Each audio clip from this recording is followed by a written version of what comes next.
Injuries, scraps, Raheem Sterling, and an Australian man doing something you've probably never seen before. Sounds like a quality night out, to be fair. But in this case, it's Chelsea versus Tottenham in some prime Premier League action.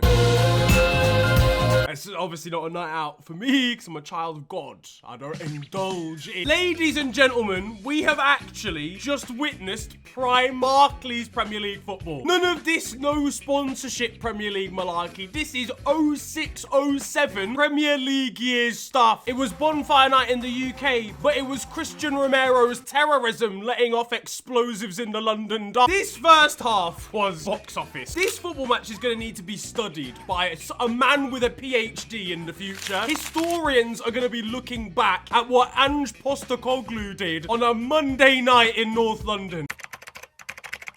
And things started early with Dejan Kulusevski giving Tottenham the lead after just 6 minutes. At that point, with Tottenham top of the league, Chelsea struggling, it looked like it was just going to be a normal day at the office and what we all expected. Then in the 14th minute, Heung-min Son has a goal disallowed for offside. Would have been 2-0. Things really spark into life when Destiny Udogie gets away without a red card for a wild challenge. Then Romero kicks out at Colwill. A minute later, Raheem Sterling has a goal disallowed for handball. During the build-up to that offside goal, and Christian Romero decides to clamp Enzo Fernandez's shin with a VAR check, a penalty, and a red card for Romero. Palmer would equalise from the spot before Maddison and Van der Veen got injuries at the same time, and Reece James then elbowed a Tottenham player. Quiet night in at the library.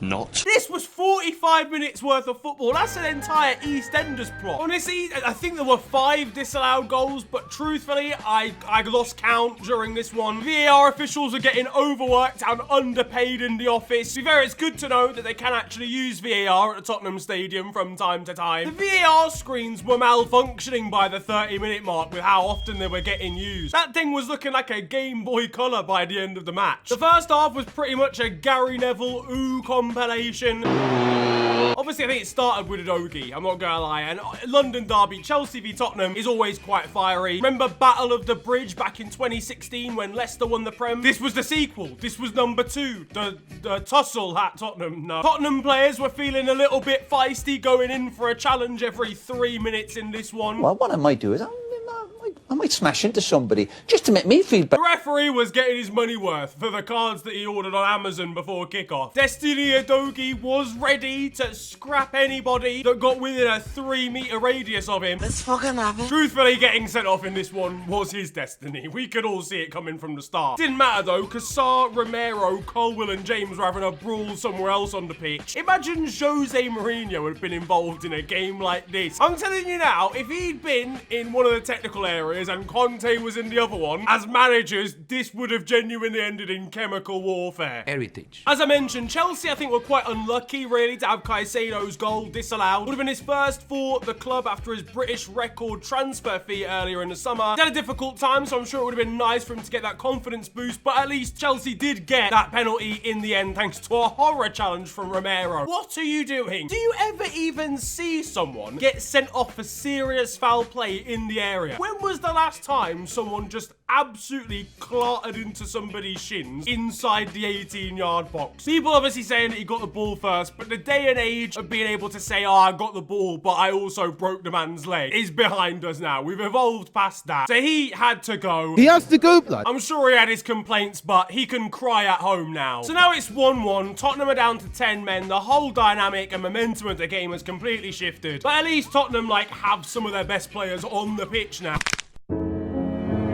Yeah, Maddison and Van der Veen got injured as well at the end of the half. Not only did that completely mud my fantasy football team, but dependent on the severity of the injuries for Tottenham, and that is huge. And James was not too pleased when he realised he wasn't the main man on the hospital ward. Nah, fuck this, I'm out of here. Get that fire exit door. Honestly, Romero sent off, Maddison injured, Van der Veen injured, Udogie later sent off. I wouldn't have been surprised if Son got called up for military service halfway through this one. Tottenham have got nobody left. So it's half time, right? We've had had probably the maddest 45 minutes of Premier League football in at least a year, okay? Is everyone just gonna calm down at half-time? Fucking on and on. Fresh off the back of Chelsea coaches trying to teach Nicholas Jackson the offside rule at half-time. So you're telling me I can't just stand anywhere? How have you even got this far in your career to think that? Tottenham decided they were going to move away and change from the manic, fast-paced and end-to-end style they had in the first half by being even more manic, fast-paced and end-to-end in the second half. I mean, this was bold, it was brave, arguably stupid from Ange Postecoglou, but if anything, things got even more up-tempo for the second 45. There hadn't been a VAR call in about 6 minutes, so Tottenham's defence decided to just turn into a VAR line themselves. It led to one of the most surreal 15 or 20 minutes of a Premier League match I think I've ever seen, where basically every Tottenham player was parked along the halfway line, with their entire half being just basically shepherded by Vicario in goal, who was just doing up rush goalies for the second half. This was a long, straight, white line that could have rivaled a Diego Maradona after party. And it left the poor Italian with so much to do in between Tottenham's sticks, but he was doing the job and then some. This is one of the best goalkeeping performances I've seen in a while. I knew Vicario was going to do well at Spurs. I always knew he was going to be one of the most underrated signings of the summer, because he turned into Manuel Neuer today. He was not just saving stuff, he was a sweeper keeper definition of. Every 2 minutes having to charge about 35 yards out of his goal to come and sweep up and clear a ball away because Chelsea had played it over the top. So he was starting to get a little bit disheartened, fresh off the back of a 26 save, seeing yet another 4v1 situation developing in front of him. Complete contrast up the other end. Another man distracted was Emerson Royale, sat on the bench at one point as UFC 296 was happening right before his eyes. And Chelsea were constantly falling for this crazy high line as well. And even with Cucurella, Vicario was there to make a save. Jackson was once again fumbling it when trying to run through him behind. He could have just moonwalked in behind, there was so much space, and he was still messing it up.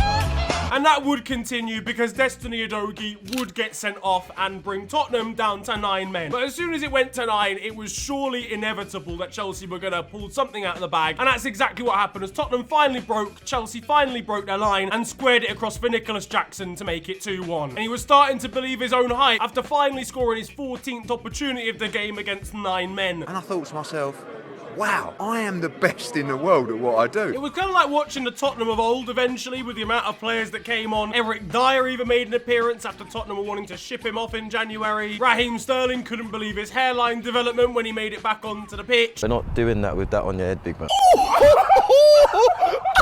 Meanwhile, Eric was charging off into the crowd trying to get their dinner lady to come onto the pitch because they were running out of footballers. He did score a disallowed goal that almost was onside, would have levelled the scoreline. Tottenham did come close a couple times as well, but in the end, Chelsea would lock off the game with 2 more Nicholas Jackson tap-ins to get him probably one of the weirdest hat-tricks of all time after an absolutely shambolic performance. Explain to me how you can get a hat-trick and get a 6.9 rating. Chelsea fans were leading the chants at their rivals. What do we think of Tottenham? What do you think of shit? That's a lie. Realistically, the chants were something more like Chelsea! And one of the weirdest Premier League games of all time would eventually end 4-1. A game that lecturers will genuinely have to study in times moving forward. Right, guys, so today we're going to be studying a football match from 2023. Oof, sorry I'm late, boss. Apologies, I missed my bus. Not the only thing you've missed this week, Nicholas. Sit down. Now, there's so much to unpack from this game. First of all, I do want to give Tottenham their flowers, whilst also acknowledging they're ridiculous and borderline stupid. It's a very bold tactic from Ange Postecoglou, whilst down to 10 men and then down to 9 men to continue to play how you were playing before, which was already crazily aggressive, a mad high line that was borderline suicidal even when they had the correct amount of players on the pitch. So I do respect that, but at some points you do just have to acknowledge the situation around you and maybe alter your game. Change your style just a little bit. You know, you're without your best 2 centre-backs, Van der Vaan's injured and Romero's been sent off. You've lost your left back because he's been sent off, and James Maddison, your best creator, isn't here either. And you're without Richarlison, which probably makes you better, truthfully, so at least there's that. Ange was quoted after the game as saying that even if they were down to 5 men, they would still put in a shift. I mean, you wouldn't, because the game's actually postponed once you get down to 5 men, so... But no, I do admire that, and you can genuinely see that desire and that heart within the Tottenham team that I think's been lacking for a number of years. One of the reasons why Tottenham have always failed to win silverware is because their mentality isn't there. That I saw yesterday, whilst being stupid tactically, was at least the mentality and the desire of a team that actually wants to win things, and once they've got a bit more experience in winning things, that could actually be powerful for them moving forward if they want to win trophies and silverware consistently. So probably like a mixed bag if you're a Tottenham fan, really. I think in terms of how you played, you can't fault the players that stayed on the pitch for the full 90 minutes. You can be annoyed at Udogie, because that's a mental challenge to make when you're already on a yellow card. You can be annoyed at Romero, because that's a mental challenge to make in your own penalty area. But the likes of Heung-min Son, who went on a solo run right at the end of the game and could have scored. The likes of even Eric Dyer, who came on and performed valiantly. Pedro Porro, I thought, was great. But what I would be concerned about, obviously, is the way in which they were kind of dismantled at the end. But more importantly than that, the amount of players they're now missing. Udogie is now suspended, only for a game. Romero is suspended, I think, only for one game. You might be missing Van de Ven and Maddison for a whole lot longer. Maddison has been one of the signings of the summer. Van de Ven has been one of the most underrated signings of the summer. He is a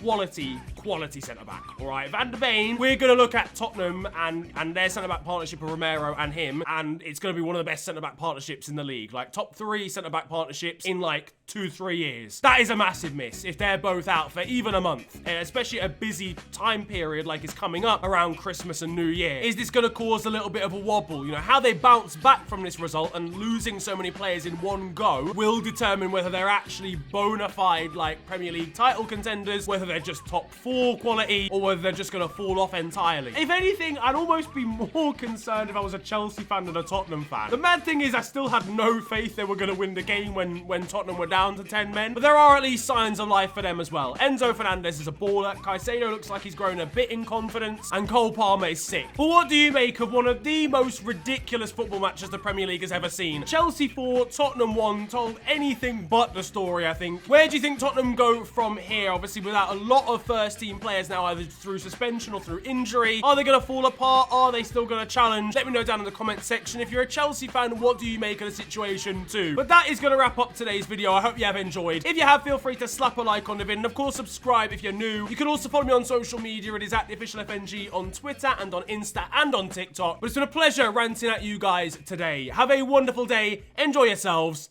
and goodbye.